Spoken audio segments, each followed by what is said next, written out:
Richard Carpiano is a professor of public policy at the University of California, Riverside. He is a public and population health scientist and medical sociologist. His research areas focus on an extensive range of health issues and populations. Dr. Carpiano, it's an honor to have you on the podcast today. Thanks so much for having me. It's great to be here and great to be here with the team colors on. It is great to have some school spirit. Yeah. So it has been about exactly a year since you were last on the podcast. And last time we talked about COVID-19. And so I thought it'd be a great time to give an update to our audience about what's been going on with COVID. So since the last time you joined us on the podcast, a lot has changed. The vaccines were developed. The boosters were also developed. We've had multiple variants of COVID, including Delta and Omicron. Cases saw massive surges. We saw some decline at some points. So a lot has happened in that second half of 2021. Can you describe 2021, the second half of 2021, how things turned out? Were they overall positive changes, negative changes? Just kind of an overview and your thoughts on that second half of the year. Yeah, and it's amazing to even think, 6 months even feels like 5 years in COVID time. It does. It's a summary of just even the broad overview. I mean, we could be here for, I think, 8 hours summarizing everything that's occurred in the past at least 18 months, if not 12. So the latter half of 2021 was an interesting time in the sense that by this point we had vaccines. They'd been we had some rather substantial rollout with them. People had started at months earlier, at least, to have a little bit of a taste of life, I guess you could say, sort of pre-COVID in a way that people were kind of still heading out before then. We started to see the surge that came on again right in time around school season starting up again, and then on the UC campus even, I guess we also had a little bit of a post-COVID reality with a little bit of taste, I guess you could say, pre-COVID in the sense of the in-person class meetings and whatnot. But but really, unfortunately, that a lot of that went away with Omicron. And the other thing is, what we really at least in my world, among the things that on my radar and the things that I follow and the things that were very concerning to see is, amidst all that massive sort of rollout of vaccinations, we really also saw a real increase in the politicization of COVID, really how science issues had really now become very polluted in terms of politics. And to the extent to which COVID science became public matters in terms of informing policy by nature in many respects, that there was also that political context to it, and the politicization that came with it. The tragedy of it, though, was about how really, ultimately trying to devise appropriate policies in trying to think about masking and about vaccinations and distancing policies and what to be open, vaccine verification. And at that point, we'd also seen discussion about in places like Los Angeles County, for example, at least in our region.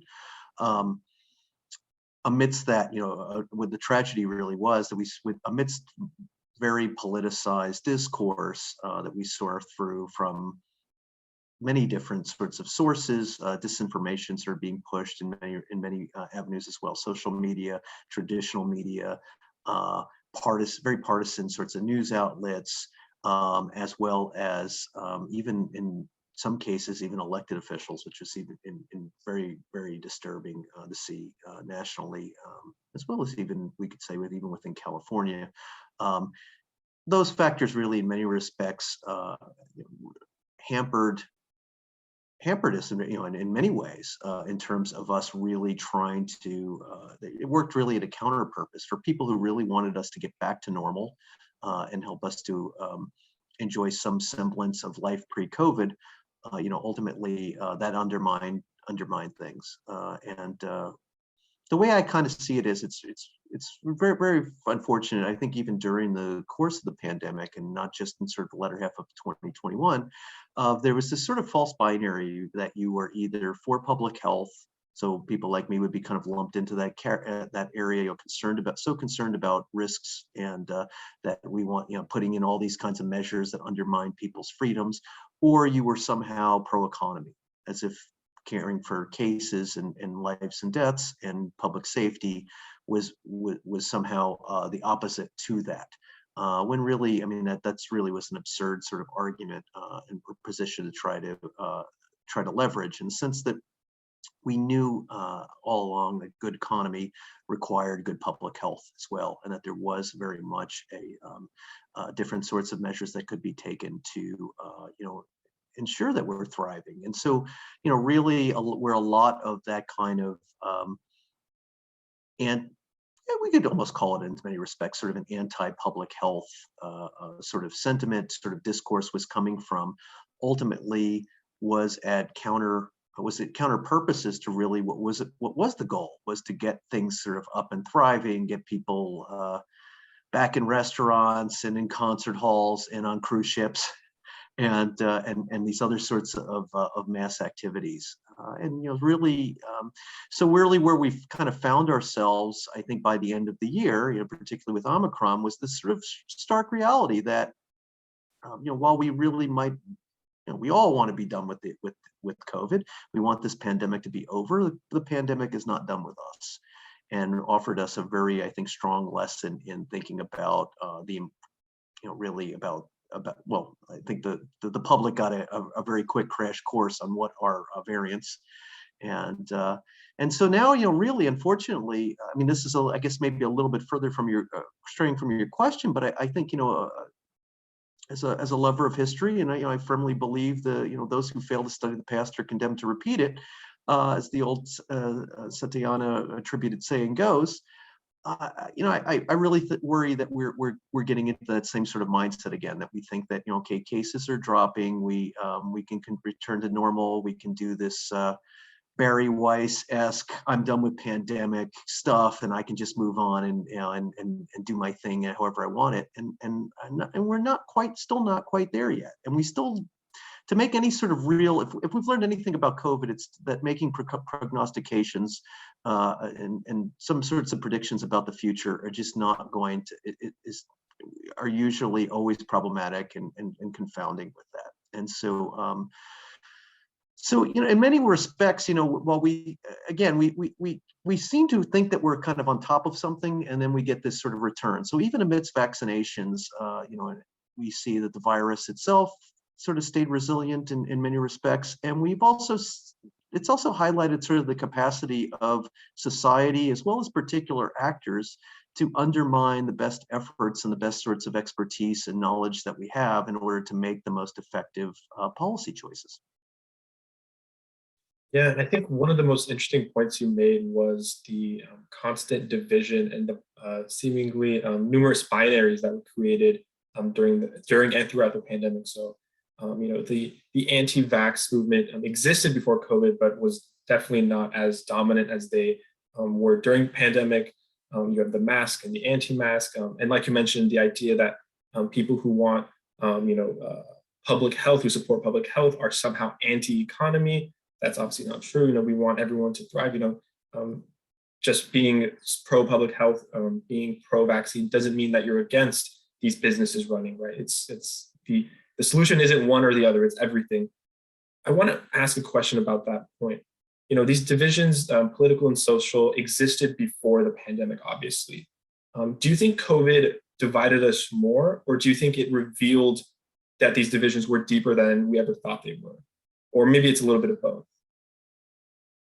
It really is amazing to think about how what we might think is something very natural in terms of a pandemic, a virus, how it really exposes social fault lines and social vulnerabilities. I mean, we started early on, of course, with the disparities in cases by different racial ethnic groups, for example, different socioeconomic groups.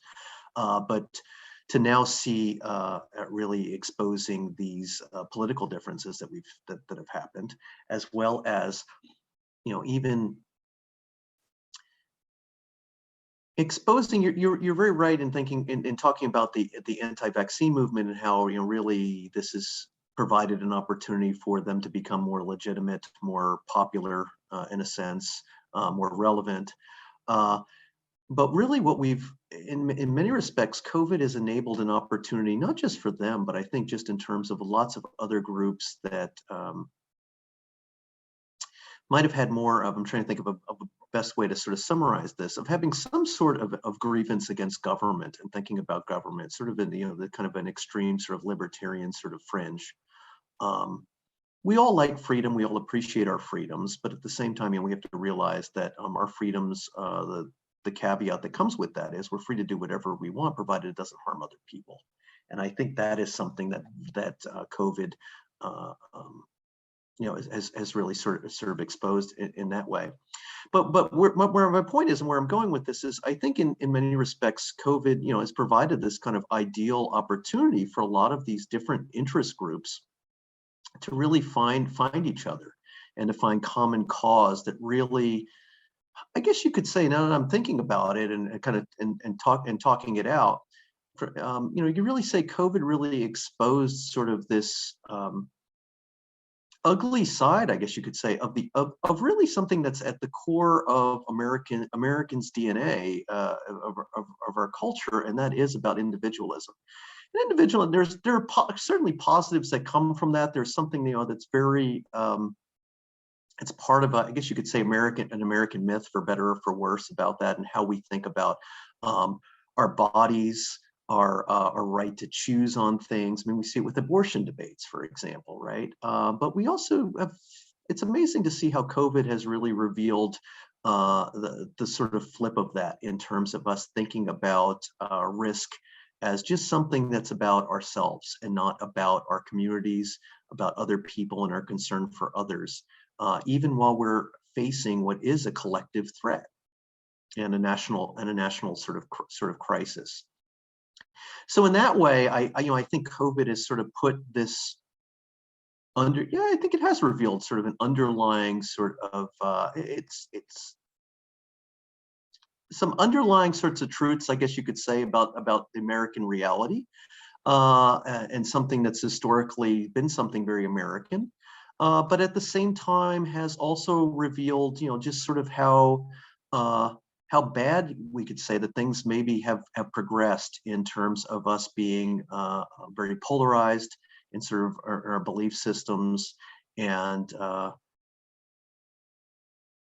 yeah, I think more generally with that, in terms of how we really see this country, and really how we start to frame so many different us versus them sorts of discussions, whether it is about because so here's where I'm going with this. It's such a great question, and I'm struggling in a bit to kind of think of just a few kind of just takeaway points with this.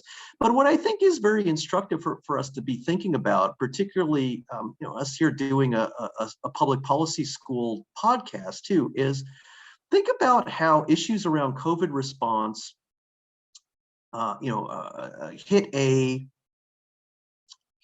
in some ways maybe hit a sort of zeitgeist as we see these meetings, Board of Supervisor meetings, Orange County and and other things in the region, for things like, or school board meetings regarding things like masks or vaccine mandates. And then within this is all in 2021, how fast this stuff unrolled.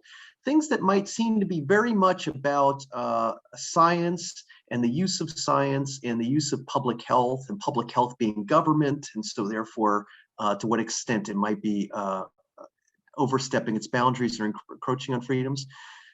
And then suddenly emerged, we get things like debates over critical race theory in schools. And of course, all of this was in the wake of the January 6th insurrection too, and issues around the election and the Stop the Steal, big lie discourse that was going on as well. So it really is. It's been interesting to see how this kind of activism that would seem to be really, or what was initially maybe grounded around science, or at least an anti-science kind of response to things, science denialism kind of discourse, has really captured something, or morphed into, or at least shown its face at being something that's much more latent in regards to just sort of broader issues around governance and policy and personal choice. That's a really, really interesting way to put it. One thing I really liked you mentioned early in your answer was that it's fascinating to think that a natural phenomenon like a virus could do all of this, right? Obviously, the real world effect, people getting cases, the millions of people who died from it, that's one thing. But the fact that it's revealed the inner workings of our society and how we interact with each other, and how you mentioned that it kind of morphed into this phenomenon that not only creates further divisions, but also gives, in a way, it gives people an avenue to start arguing more radical points and making more extreme points that maybe 5-6 years ago we would have thought were ridiculous. Something like an insurrection on Capitol Hill. 5 years ago we would have thought, that would be, you would think that we would all agree that that's a bad thing. Yet there's a large section of the population that was supportive of that in some capacity. And the fact that it's COVID, that the fact that it's a virus that revealed all that, I think says a lot, not only about our society and how it functions, but also about how people interact with each other, and how these things, and how we're so opposed to change, which makes sense. But then, when we're forced to change, when we have to react to a virus and we have to, wear masks and get vaccines, sometimes that stubborn nature of saying we don't want to change, we don't want to do that, can, lead us down to these different paths. And like you mentioned, debates about critical race theory, evolved from this. And it's not necessarily that one specifically is a bad thing, but rather the fact that it even led to that, right? In many ways, I think a lot of people and a lot of scientists might have thought, in an ideal world, we would wear masks and we would, get our vaccines and social distancing, and that's all there is to it. And then eventually we get back. But the fact that the societal ramifications in a lot of ways seem to be just as consequential as the public health ones is fascinating. And I want to go back to a point you made earlier on about how, and this kind of leads into my second question, about how as cases rose, especially last year in 2021, where cases rose or there were surges, we would kind of, pull back, and we would, go back to quarantine. And then, this cycle starts to form between going to quarantine and having stricter restrictions, and then saying, a couple months later, restrictions would go back because cases would go down. Do you think that we are in that cycle of when we see numbers go up, we pull back and become, more restrictive, but then, once we see cases slightly head down, we get unrestricted, but then that causes numbers to go back up? Are we stuck in this cycle of, being too restrictive and then going back to not being restrictive? And how do we, if we are in this cycle, how do we break out of it? Yeah, I'm working off of very instructive lessons of people who got a lot of egg on their face for making lots of predictions about the pandemic. Sometimes getting their comeuppance on cable news. Actually, I'm gonna respectfully decline of making a prediction about it. But I will say, that really it certainly seems like we're on path for potentially making a similar mistake again. I mean, clearly there's been particularly in the past month or so, a very heavy push nationally, as well as even the state and sort of local level that we are, and we see it in news. We see it pushed by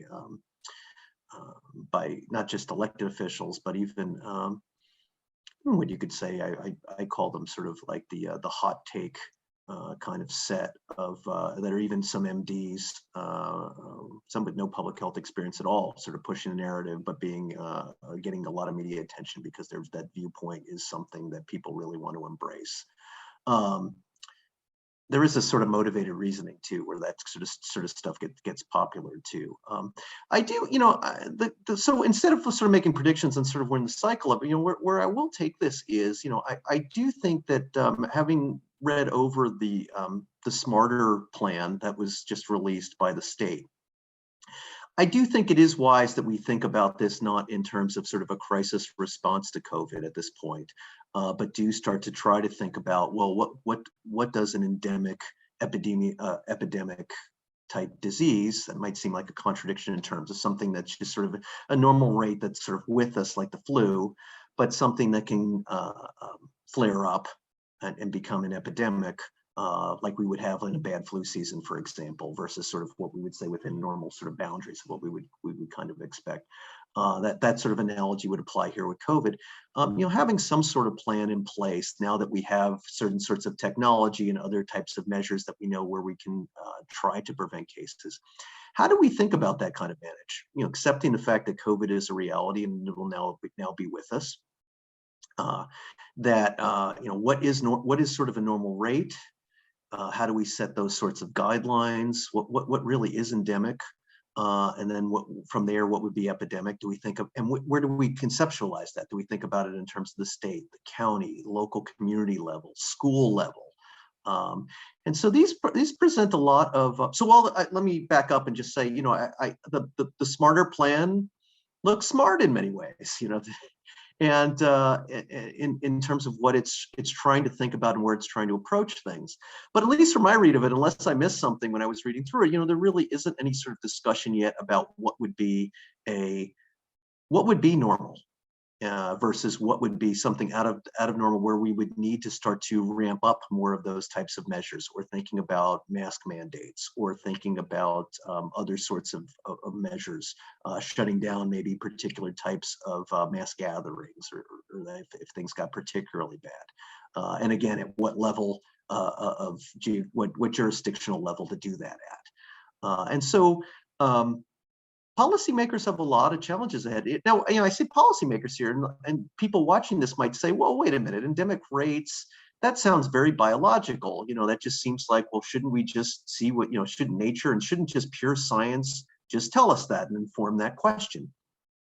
To some extent, yes, but the extent to which we can keep cases low really becomes a societal, or at least a policy-making decision, in that the sense of we have some capacity to prevent cases and prevent surges, and but resources are finite. We've lots of other things. We only have so much money, so much time, so much human staffing to be able to address some problems versus other things out in the world that also need to be addressed.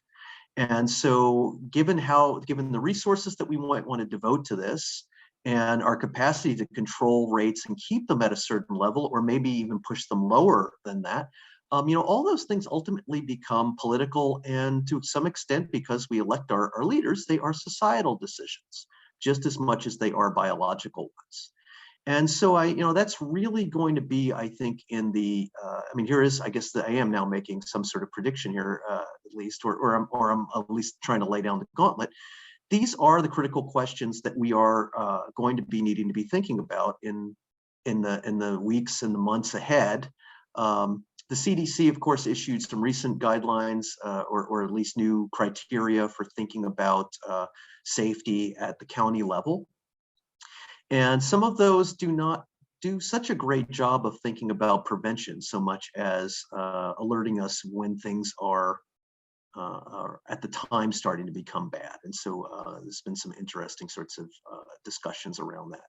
It's not to say that the CDC is there's always the accusations about thinking about science versus politics and what they're going to cave to and all those other things. We don't need to get into that. There are ultimately the decision that unfolds, thinking about it as from a policy perspective, are that these are judgment calls and decisions based on one sort of modeling approach versus another one, and what indicators to go with. And ultimately, we'll see. Maybe these will be updated, maybe they'll be modified, or maybe we will be sticking with these for the long term. But nevertheless, that is at least one step towards thinking through what would be that acceptable sort of endemic rate. Now, I'm going to add one caveat to this, because I know I'm adding, and I'm going to indulge me here, because I know this is a long answer to your question.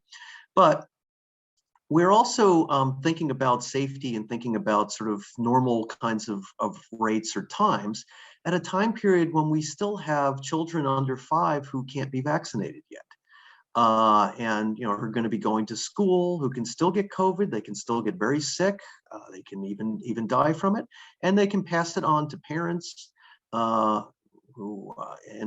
to other family members. And even if people want to say, okay, well, the variant, maybe it might not be all that bad, or people will be vaccinated and they might not be hospitalized.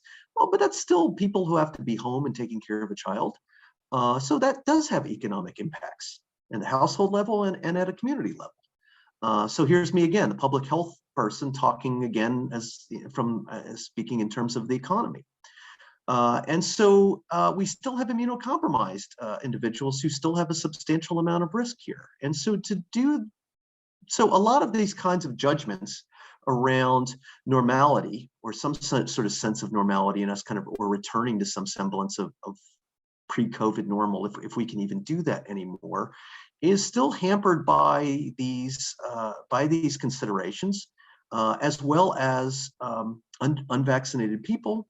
Still, a substantial number of them, including teens and kids, and one other final point with that. Well, I'll just end with that. So so we still and just general sorts of guidelines that tend to be very much about individualistic sort of risk and risk management, versus us recognizing the fact that this is an infectious disease, and as a result, we need to be thinking communally in terms of that, because community and economy and community and well-being go hand in hand. So definitely, I think that all of that makes sense. I think the idea that sometimes, like the CDC or other agencies, or even as individual people, sometimes you do have to make that judgment call in terms of risking the pros and cons of this. And I think also depends on, and like you mentioned at the end, depends on who you are. It's different if you're a 30-year-old, healthy, vaccinated, you have your booster, versus if you're immunocompromised, or if you're if you're too young to get the vaccine. So there are those various factors that still need to be considered. And I think that point you made at the end is really interesting too, because it kind of made me think about how this talk about going back to normalcy has been going on really since the start of quarantine in 2020, right? When can we go back to normal? But I think when you were saying that, in my mind, I just thought, what if we can't go back to the normal that we had before, and the normal is what it is now? And sure, it could be better, cases could be less, but it doesn't seem like COVID, and it seems like most people agree that COVID isn't just going to disappear one day, right? And so maybe you could elaborate on that point a little bit more. Do you think normalcy, this constant desire to go back, which makes sense why people want to go back to pre-COVID times, makes logical sense, but I think that there's a very good argument to be made that that kind of normalcy won't happen, at least for a long time, and that the way things are now might actually be normal. We might be wearing masks, for a longer time than we want to. We might be talking about boosters for a longer time than we want to. Do you think that that is the case? And then also, I know that's a bit of a predictive question that requires a maybe slight prediction, but the second half of that question would also be, why do you think it's so difficult, given that we're 2 years into this, for people to maybe start thinking about, living alongside COVID rather than making it go away? Yeah, no, great questions. One quick thing to add into this and built onto this, I can't believe that I left this out, given what I've studied in my career. But the other thing is those community considerations, in the sense that overall numbers in a population, cases, hospitalizations, all these other sorts of indicators of COVID, underneath those are big disparities of different groups too. So the reality of COVID for some historically marginalized groups, for example, is drastically different than it is for groups that might be more privileged in some sort of social situation or social circumstance. So so we have those issues to consider as well in terms of equity. Yeah. So wow, you gave me two really, those are really heavy questions. We're at 2 years into a pandemic. It's required a lot of sacrifices of people. It's required sacrifices of, I'm no different. And I get it. And like anybody, I want to be dining, indoors and not having to think twice. And and I want to be going to concerts and doing all those things that I did pre 2020. But yeah, again, as you noted, this really is in many respects our new normal, barring some sort of miraculous intervention that could be, I don't know. We've yet to have a flu vaccine that's going to completely eliminate, infection every year. But barring some sort of, real sort of miracle drug or something like that, this really is very much a reality that we're going to have for our lifetimes, essentially. That's going to sound like a really grand prediction there, but I got a caveat. There's a caveat to it. So, really, I think that is a hard thing for people to grasp, that it's presented a lot of inconveniences for individuals. And in many respects, I think it also points to this, gets back to that point about individualism too, and how we think about our country. Lots of countries enacted policies that also try to make it easier, for families to, for example, or for individuals, let's just say, to skip work if they were sick or not show up, or to take time off, maybe to get vaccinated, or other sorts of relief, versus asking people, to kind of just take it upon themselves and deal with it and manage it. It's not to say that the United States didn't. We did roll out some relief packages and had some policies related to that, but for the most part, this has been further complicated by the politicization. Politicization is also the reason why this will be the new normal, because let's face it, even if there is a miracle vaccine tomorrow that could make this all go away, and it would prevent any future variant from ever infecting you or your ability to affect other people. Let's just go total fantasy land here. We know already that we're going to see the discourse that's going to emerge. Oh, it's got 5G technology in it, or it's some sort of Bill Gates thing, or the United States government and Joe Biden are forcing this down our throats, and they're going to hold us down, and they're going to jab all of us, kind of, and all these other sorts of reactionary kind of rhetoric to play, and really use politics to play with fire.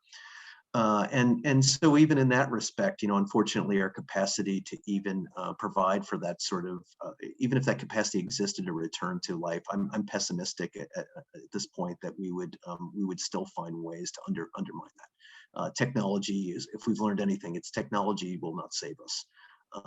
It's part of the game. It's part of what we need. But ultimately, it's really the human condition and social circumstances, the things that actually, as Francis Collins admitted, the head of the NIH, admitted in an interview. He says, "Well, I guess I really underestimated this stuff, and it was a hesitancy was a relatively sort of understudied and underfunded kind of area prior to that." Speaking as someone who works in that sphere.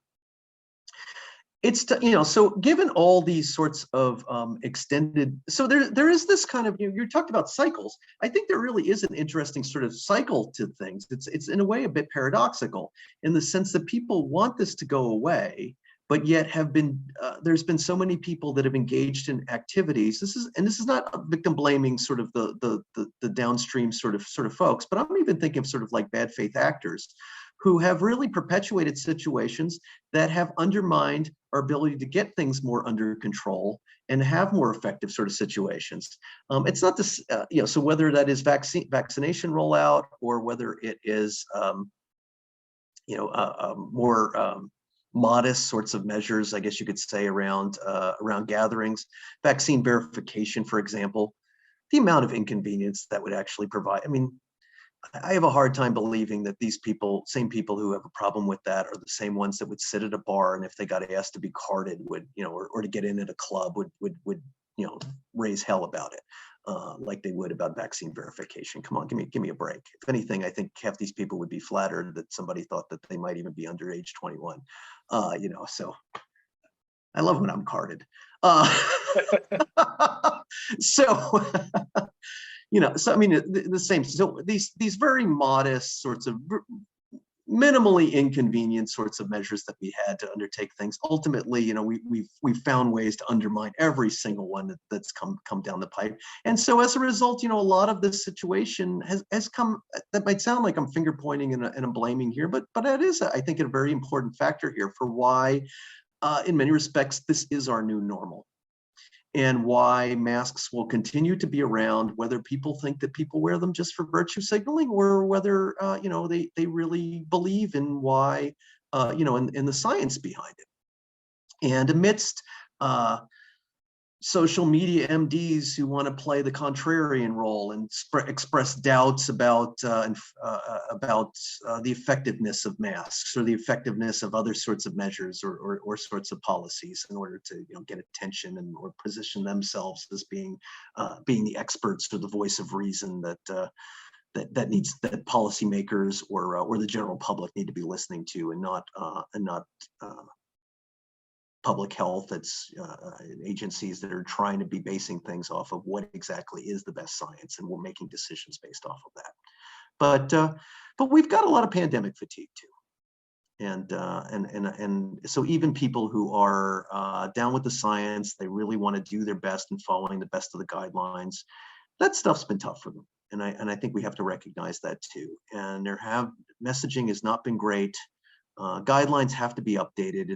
We have seen science in sort of real time, and so that's going to have to occur, and that's going to challenge people's conception of what they think of science too, and that science is something that's settled.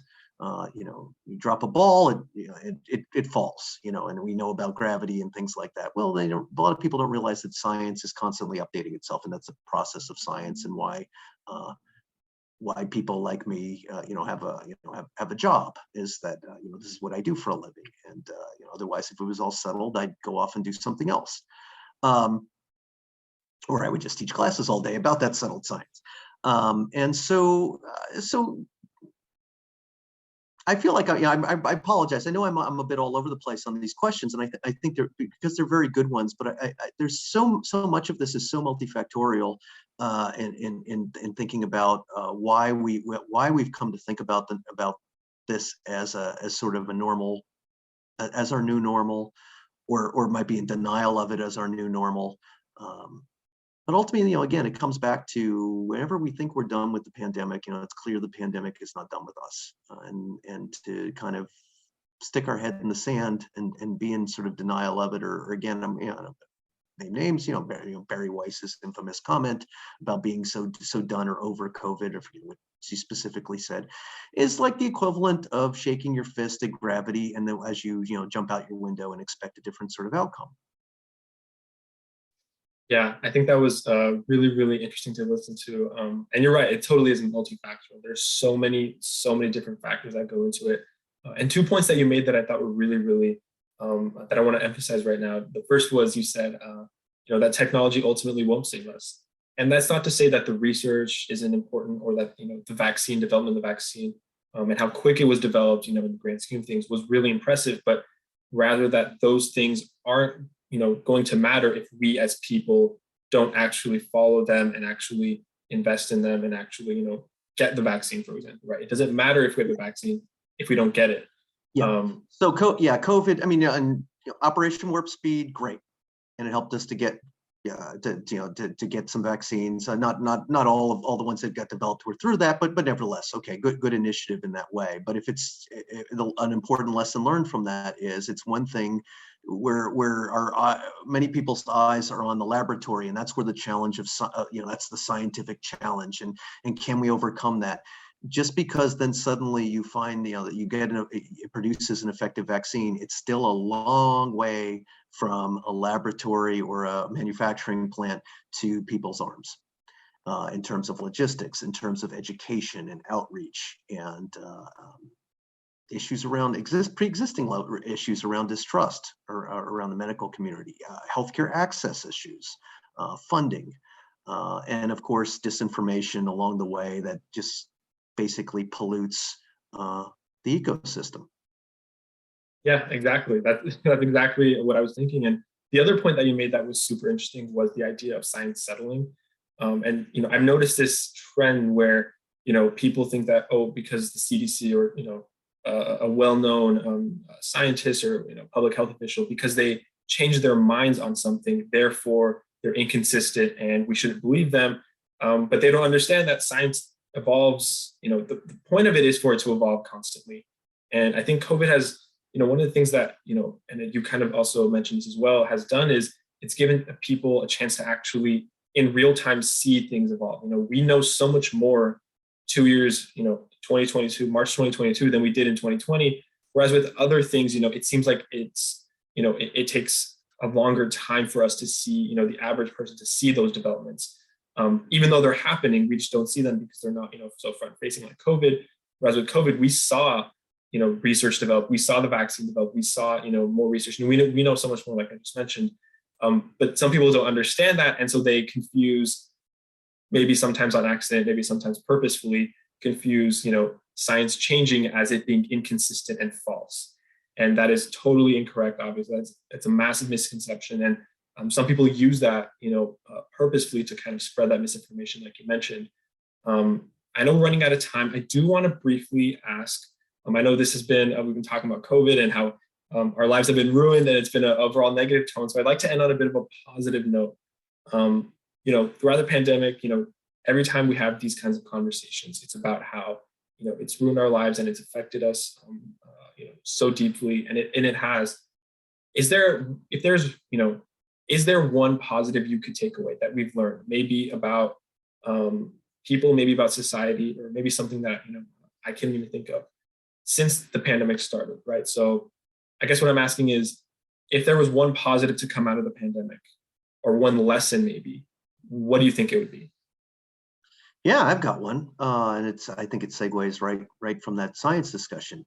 And it is, we often think of social media as the culprit for so much misinformation and disinformation that's circulated around COVID and around all issues of the pandemic, from vaccinations to just the science of how the coronavirus operates. But anybody who has been, I'm very active on Twitter. If anyone is on Twitter and following that, is really, over the course of the pandemic, has really seen in real time something that to me is just, I think, something we often overlook, that is just something that's really kind of amazing. So for many years, academics and I would say sort of the scientific community in general, more broadly, has been, and I think rightfully, criticized for being rather sort of ivory tower and kind of unengaged from sort of the public interest, and doing outreach about their work, science communication, and that sort of just general sort of community kind of outreach work that's very important, particularly since, aside from the fact of just educating the public is such an important public good. Also, there's a sort of an accountability element too, when we think about how much research is funded by the taxpayers' dollars. I'm a UC professor. My salary, of course, comes from taxpayers.